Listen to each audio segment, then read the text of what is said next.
Hello everyone. तो आज हम करेंगे Bernoulli's form of differential equation का सेकंड एग्जांपल, जो कि ये है हमारा एग्जांपल। ये बहुत ही इजी है। सो इसे सॉल्व करने के लिए हमें सबसे पहले इस इक्वेशन को जो है लीनियर डिफरेंशियल इक्वेशन में कन्वर्ट करना पड़ेगा। उसके लिए हम करेंगे क्या, ये जो कॉस स्क्वायर वाई है उसे हटाएंगे। उसे हटाने के लिए हम दोनों तरफ से कॉस स्क्वायर वाई का डिवीजन करेंगे, लेफ्ट साइड और राइट साइड में। सो हम लोगों ने इधर डायरेक्ट बिठा दिया है। सो इधर का अल्टीमेटली हमको यही वैल्यूज मिलने वाला है, और इस तरफ का तो as it is. And we know that कि 1/cos square y equal to sec square y होता है, जो कि फॉर्मूला के हिसाब से है। और बाकी यहाँ पे हम लोगों ने क्या किया, ये जो साइन 2y है इसको हम लोग अगर फॉर्मूले के हिसाब से चले तो हम लोग को ये मिलेगा 2 रहेगा। सो उसके फॉर्मूले के हिसाब से ये ऐसा है। और बाकी यहाँ पे तो हम लोग इसको, यहाँ पे देखिए 2 है और यहाँ पे 1 है, तो हम 1 को कैंसिल कर सकते हैं। और बाकी sine y by cos y equals to tan y होता है। आप लोगों ने ट्रिगोनोमेट्री पढ़ा होगा तो आपको पता रहेगा। सो इधर बस हम लोगों ने सिंपल रीअरेंज कर दिया, टू को इस तरफ ले आके रीअरेंज कर दिया, 2x tan y, बाकी सेम एज इट इज़। सो हम अब क्या करेंगे क्या कि हम लोग ये जो tan y है हम लोग इसको भी कंसिडर कर लेंगे, इक्वल्स टू भी कंसिडर कर लेंगे।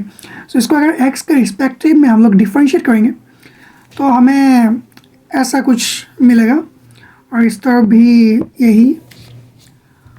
अब जो हम लोगों ने ये जो इक्वेशन 1 कंसिडर किया था, इस इक्वेशन में ये जो वैल्यूज़ मिले हैं हमको, sec square y dy by d x का जो वैल्यू मिला है उसको हम लोग इक्वेशन 1 में पुट कर देंगे। और इधर हम लोगों ने tan y को भी कंसिडर करेगा तो इधर अपन ने बिठा दिया, बाकी सम एज इट इज़। सो हम लोग का ये जो है लीनियर डिफरेंशियल इक्वेशन मिल गया है। तो अब हम लोग को लीनियर डिफरेंशियल इक्वेशन को सॉल्व करना है। इसे सॉल्व करने के लिए हम लोग को लेना पड़ता है integrating factor. So integrating factor रहा हमारा ये वाला टर्म। सो इस वाले टर्म को हम लोग इंटीग्रेट करेंगे। तो इंटीग्रेट करने के बाद जो हम लोग का कांस्टेंट वैल्यू है वो तो बाहर आ जाता है, और बाकी जो x के साथ इंटीग्रेट होगा, सो x के साथ इंटीग्रेशन में हम लोग को ये वाला वैल्यूज़ मिलता है, जो कि हमारे पास ऑलरेडी 1 था तो प्लस एडिशन में एक आ जाता है, और बाकी जो x का कोएफिशिएंट रहता है वो नीचे आ जाता है। सो ये एग्जांपल के लिए है। सो बाकी एज इट इज़। और ये जो 2 ऑलरेडी था, ये वाला और ये वाला 2 कैंसिल जाएगा, तो हमारे पास बचेगा कितना, x स्क्वायर।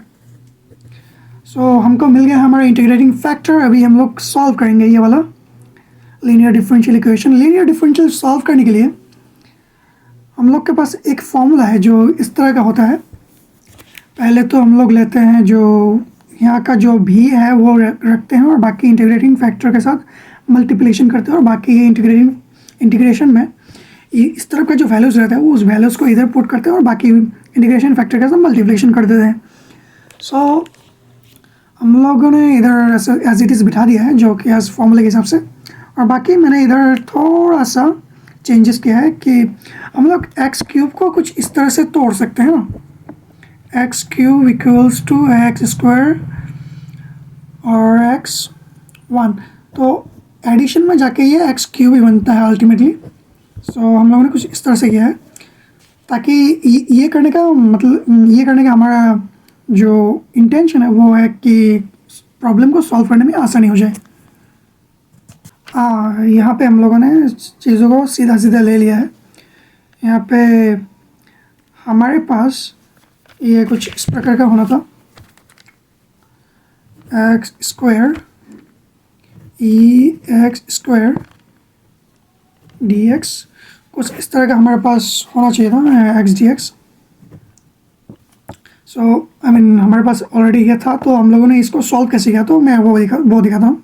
तो हम लोगों ने क्या किया कि एक्स स्क्वायर जो है उसको इक्विवेलेंट मान लिया है z के, तो हमने इसका डिफरेंशिएट किया है, तो हम लोग को कुछ ऐसे मिलेगा 2x dx dz, जो डिफरेंशिएशन कुछ ऐसा होता है। सो डिफरेंशिएट करने के बाद अभी यहाँ पे तो हमारे पास ये जो 2 है हमारे इक्वेशन में, ये 2 नहीं था, तो हम लोग इस 2 को क्या करेंगे, इस 2 को हम लोग इस तरफ लेके आ जाएंगे, x D x D Z by 2। सो अगर इन वैल्यूज़ को हम लोग यहाँ पे पुट करेंगे तो हमें ये मिलेगा।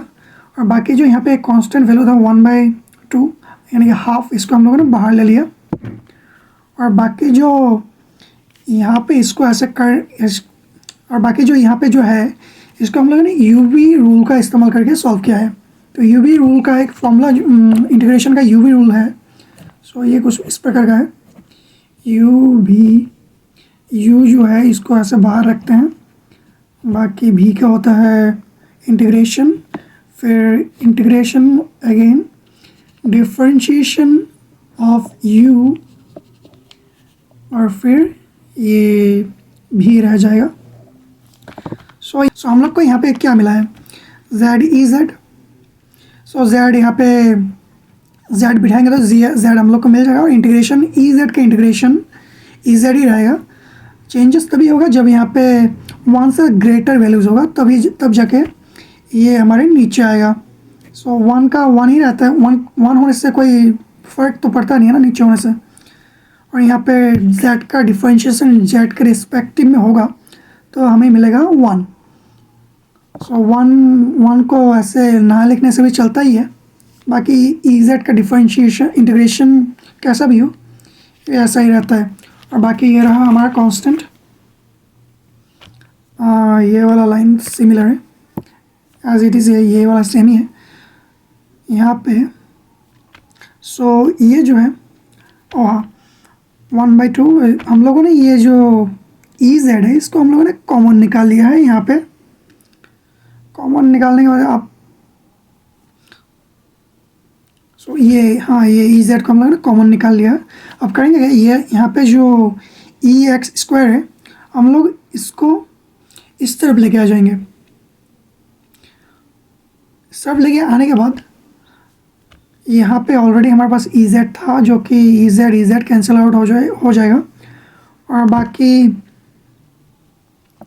यहाँ पे हम लोगों ने क्या किया है, जो कि ऐसे भी लिख सकते हैं, कोई इशू नहीं है, बस ऐसे यहाँ पे देखने में अच्छा लगता है इसलिए ऐसे लिख दिया। और यहाँ पे हमारे पास b इक्वल को हम लोगों ने यहाँ पे b का जो वैल्यू है वो tan y कंसिडर किया हुआ था पहले। So this is it. So here is our solution. I hope कि आप लोगों को समझ में आया होगा। Thank you.